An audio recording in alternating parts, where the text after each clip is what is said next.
പുൽപ്പള്ളിയിലെ കടുവയെ പിടികൂടാനുള്ള ദൗത്യം രാത്രിയിലും തുടരും. ഡോക്ടർ അരുൺ സക്രിയയുടെ നേതൃത്വത്തിലുള്ള സംഘമാണ് പരിശോധന തുടരുക. തെർമൽ ഡ്രോൺ ഉൾപ്പെടെ ഉപയോഗിച്ചുകൊണ്ടാണ് തെരച്ചിൽ. കുംകി ആനകളെ ഉപയോഗിച്ചുള്ള തെരച്ചിൽ നാളെ ആരംഭിക്കും. ഇവിടെ നിലവിൽ ഇൻസിഡന്റ് കമാൻഡറായിട്ട് റേഞ്ച് ഓഫീസർ ചതുലത്തിനെയാണ് ചുമതലപ്പെടുത്തിയിരിക്കുന്നത്. അദ്ദേഹത്തിൻ്റെ കീഴിൽ ഇരളം ഫോറസ്റ്റ് സ്റ്റേഷൻ സ്റ്റാഫ്, അതുപോലെ തന്നെ Pulpally forest station staff, Vandikkadavu forest station staff അവരെല്ലാം തന്നെ രാത്രികാലത്തും അതുപോലെ തന്നെ പകൽ സമയത്തും പെട്രോളിംഗ് നടത്തുന്നതാണ്. കൂടാതെ RRTയുടെ സേവനവും ഇവിടെ ഉപയോഗപ്പെടുത്തുന്നുണ്ട്. ജനം വളരെ പ്രതീക്ഷയോടുകൂടിയാണ് കാത്തിരിക്കുന്നത്. ഈ പ്രദേശത്തെ ആളുകൾ വലിയ ആശങ്കയിലാണ്.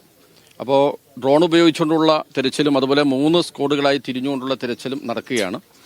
എത്രയും പെട്ടെന്ന് അത് ഐഡന്റിഫൈ ചെയ്ത് മയക്കുവെടി വെച്ച് പിടിക്കുക എന്നുള്ളത് തന്നെയാണ് ജനം പ്രതീക്ഷിക്കുന്നത്.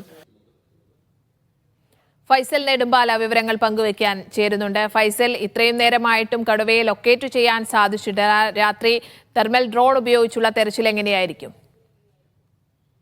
സ്നേഹ, ഇന്ന് രാവിലെ 9:30 കൂടി ആരംഭിച്ച ഒരു തെരച്ചിലാണ് ഡോക്ടർ അരുൺ സക്രിയയുടെ നേതൃത്വത്തിൽ 3 സംഘങ്ങളായി തിരിഞ്ഞുകൊണ്ട് പുൽപ്പള്ളിയിലെ വിവിധ ഭാഗങ്ങൾ കേന്ദ്രീകരിച്ചുകൊണ്ടായിരുന്നു ഇന്ന് തിരച്ചിൽ നടത്തിയത്.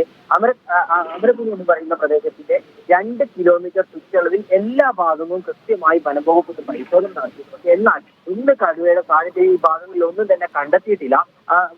പുൽപ്പള്ളിയുടെ ഒരു പ്രത്യേകത എന്ന് പറഞ്ഞാൽ 4 ഭാഗവും കാടിനാൽ ചുറ്റപ്പെട്ട് കിടക്കുന്ന ഒരു പ്രദേശമാണ്. ഇതിന്റെ തൊട്ടടുത്ത് കർണാടക വനമേഖല കൂടിയാണ്. അതുകൊണ്ട് തന്നെ ഈ ഒരു ഭാഗത്ത് നിന്ന് കടുവ മറ്റേതെങ്കിലും ഭാഗത്തേക്ക് അല്ലെങ്കിൽ കർണാടക വനമേഖലയിലേക്ക് കടന്നിട്ടുണ്ടോ എന്നൊരു സംശയം വനംവകുപ്പിന്റെ ഭാഗത്തു നിന്ന് ഉണ്ടാവുന്നുണ്ട്. അതുകൊണ്ട് തന്നെയാണ് ഇന്ന് തെർമൽ ഡ്രോൺ ഉപയോഗിച്ചുകൊണ്ടുള്ള ഒരു പരിശോധനയ്ക്ക് വനംവകുപ്പ് തയ്യാറാവുന്നത്. ഇതിന്റെ ഒരു പ്രത്യേകത എന്ന് പറഞ്ഞാൽ മൃഗങ്ങളുടെ സഞ്ചാരപാത കണ്ടുപിടിക്കാൻ കഴിയുമെന്നുള്ളതാണ്. അപ്പോൾ ഈ കടുവ രാത്രി ഏതെങ്കിലും കാരണവശാൽ ഈ ഒരു മേഖലയിലേക്ക് വരികയാണെങ്കിൽ ഈ തെർമൽ ഡ്രോണിൽ അതിന്റെ സിഗ്നൽ പതിക്കുകയും വനംവകുപ്പിനെ കൃത്യമായിക്കൊണ്ട് ഈ കടുവയെ ലൊക്കേറ്റ് ചെയ്യാൻ സാധിക്കുമെന്നുള്ളത് തന്നെയാണ് വനംവകുപ്പിന്റെ കണക്കുകൂട്ടൽ.